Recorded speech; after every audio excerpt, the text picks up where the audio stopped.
Students, in D block elements, we will discuss today some problems. These are very interesting problems, and if you go through all the properties of D block elements are covered in these problems. Okay, let us start. So this is the question number 1. You can get at least one question from this same DPP. So here we can see transition elements show variable valencies. Paramagnetism, they will show paramagnetism also they show due to the unpaired electrons, and the characteristic property of D block element is also what? Catalytic property. They are used as a catalyst in so many reactions. बहुत सारे reactions में इनका प्रयोग catalyst के रूप में किया जाता है. They are used as catalyst in so many reactions. Again, question number 2. Transition elements are more metallic than the representative elements because they have representative elements are what? P block elements are called representative elements. So they are having, why they are having more metallic property?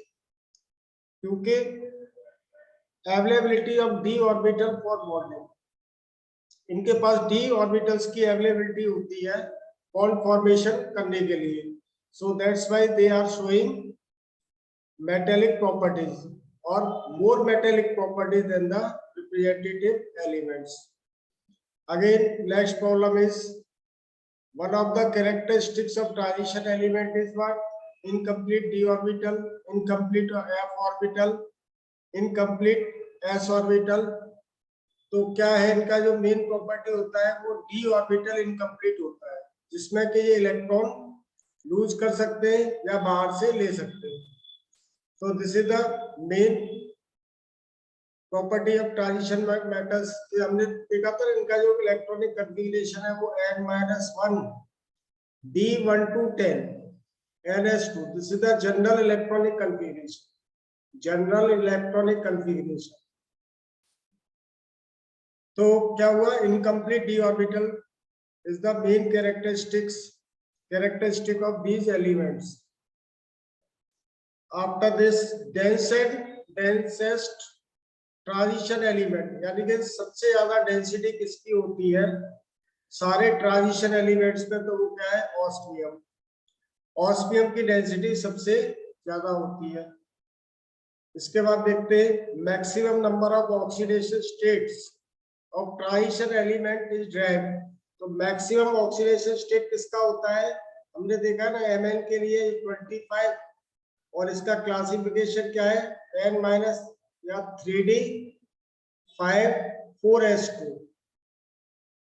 तो ये तो ns orbital हो गया और ये n-1d. तो दोनों से इलेक्ट्रॉन रिमूव हो रहा है, तो ये क्या हुआ? ns में से 2 इलेक्ट्रॉन 4s में से और n-1d इलेक्ट्रॉन. तो d में कितने हमारे पास? यानी n-1 का मतलब 3 और d में कितने? 5. सो 5 + 2 वो किसमें से बाहर जा रहा है? मैक्सिमम.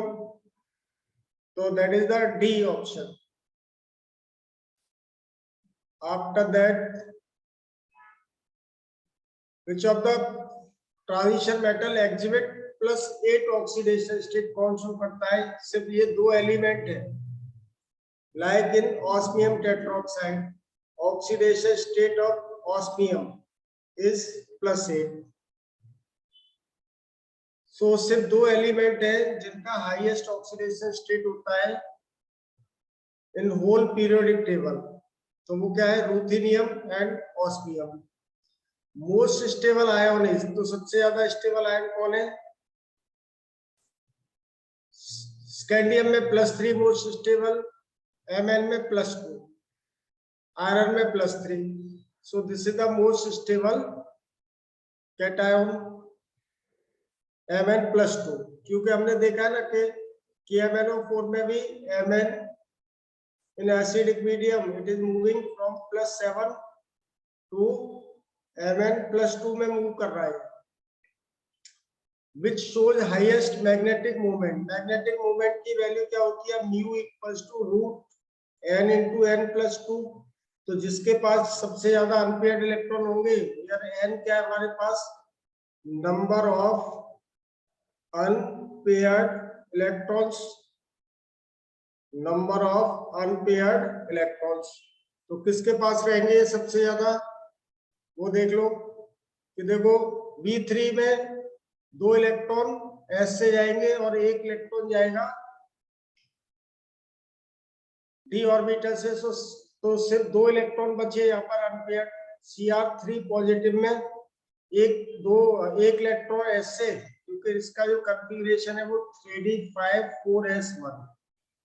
आयरन का कॉन्फ़िगरेशन 3d6 4s2। कोबाल्ट का कॉन्फ़िगरेशन क्या है, 3d7 4s2। तो 2 इलेक्ट्रॉन यहां से जाएंगे, एक इसमें एक यहां से S से, और 2 इलेक्ट्रॉन यहां से। तो कितने बचे, 3 बचे इसमें। आयरन में एक यहां से जाएगा और 2 यहां से, 3 इलेक्ट्रॉन। तो टोटल कितने बचे, 5 इलेक्ट्रॉन। तो सबसे ज्यादा किसका होगा मैग्नेटिक मूवमेंट, Fe+3 का। यानी कि म्यू की वैल्यू इसके लिए कितनी हो जाएगी, √35। एन की value 5, n+2 5 into 7 √35। Which element exhibit highest density 3D series. 3D series में अगर आप टेबल देखेंगे एनसीईआरटी में भी, तो सबसे ज्यादा जो इलेक्ट्रॉन, सबसे ज्यादा जो डेंसिटी है मेटल की, वो कॉपर के लिए है।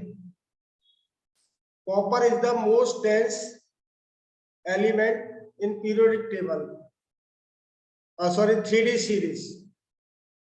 3D सीरीज में सबसे ज्यादा डेंसिटी कॉपर की है। Maximum and minimum melting point of first and second transition series में क्या है, जो किसके अंदर आएंगे, जिंक फैमिली के अंदर। तो वो क्या है, मोलिब्डेनम एंड कैडमियम।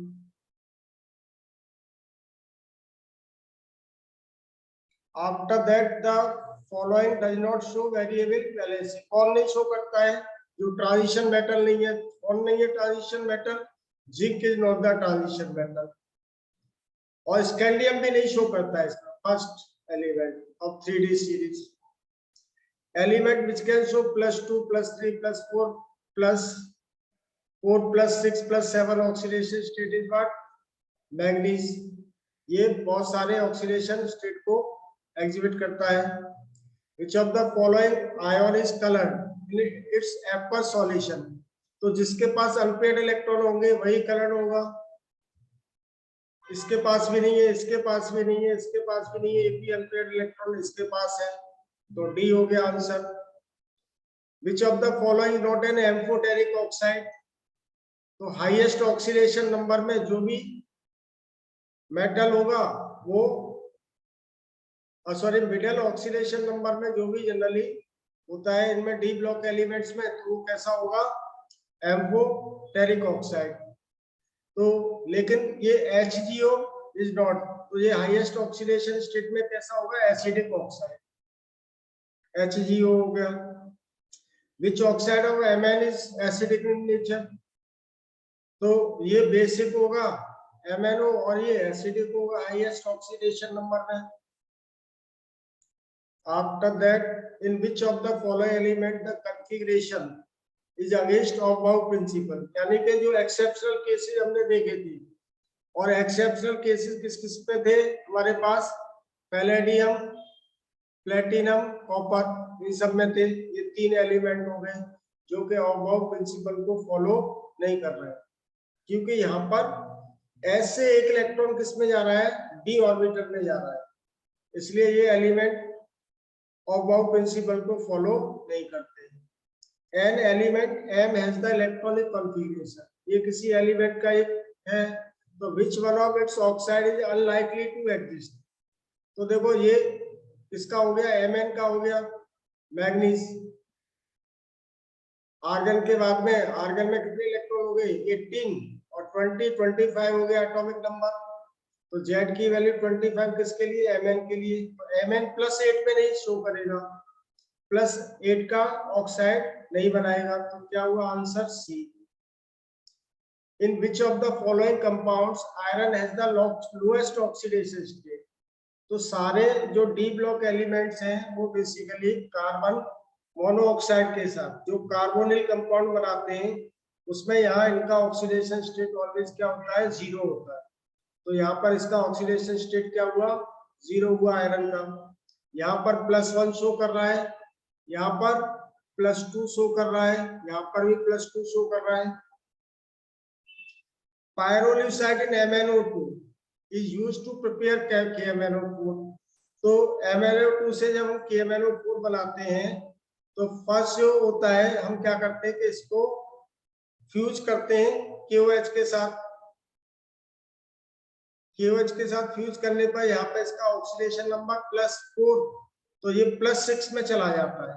MnO4 2- बना देता है, जो कि फर्दर इलेक्ट्रोलाइटिक ऑक्सीडेशन के थ्रू क्या बना देता है, MnO4-। तो क्या हुआ आंसर ए हुआ। ये हम आगे भी डिस्कस करेंगे इसकी प्रॉपर्टीज में, क्योंकि तो यहाँ पे प्रॉब्लम है। MnO4 is of intense pink color, though Mn is in +7 oxidation state. तो जनरली कलर जो होता है एलिमेंट्स का, जो आयंस का, वो ड्यू टू अनपेयर्ड इलेक्ट्रॉन्स होता है। अनपेयर्ड इलेक्ट्रॉन अगर है किसी एलिमेंट में तो वो कलर एग्जिबिट करेगा। अगर अनपेयर्ड इलेक्ट्रॉन नहीं है तो वो कलर एग्जिबिट नहीं करेगा। तो एक तो रीजन ये है, मेन रीजन। दूसरा क्या होता है कि उसमें चार्ज ट्रांसफर हो सकता है।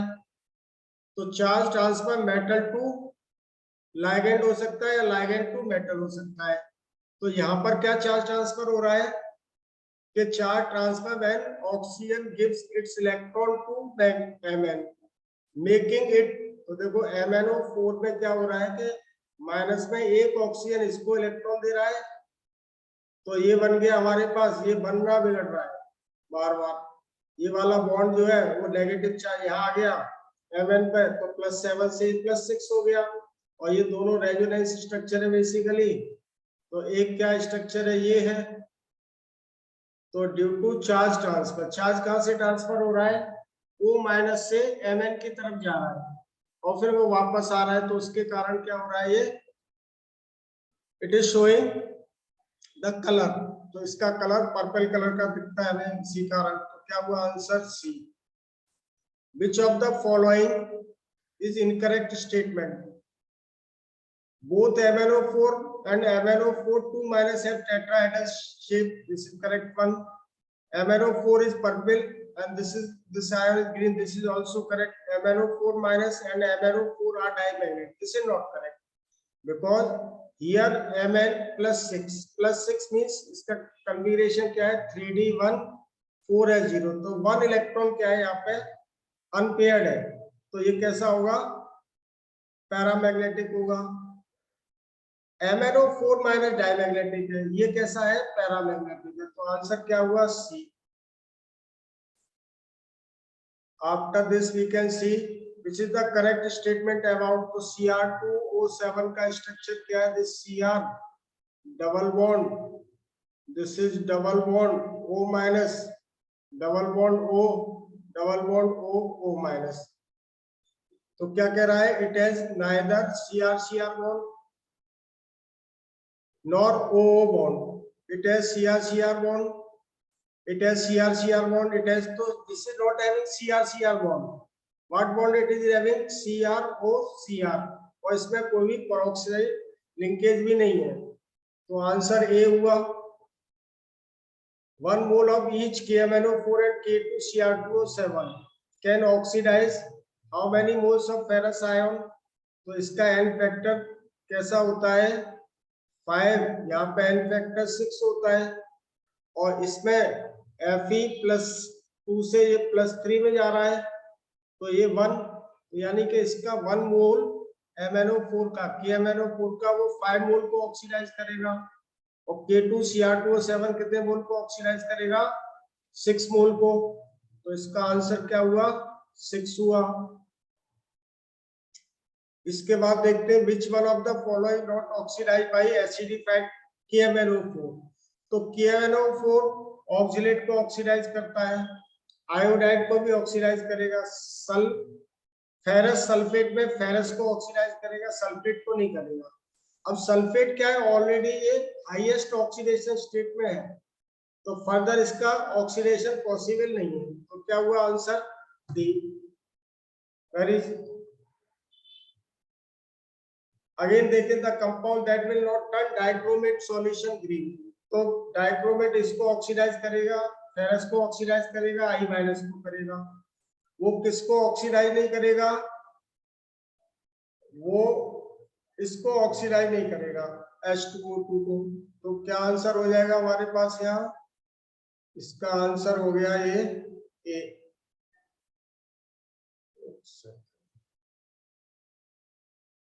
After this we can see again, consider the structures of chromate ion and dichromate ion.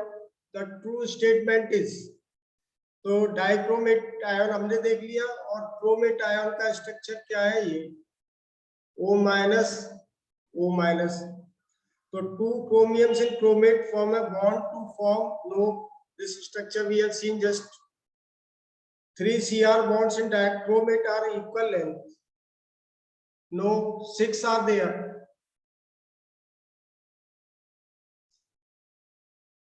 Actually this, okay, chromate ion is this one, so all are having equal bond length due to resonance here.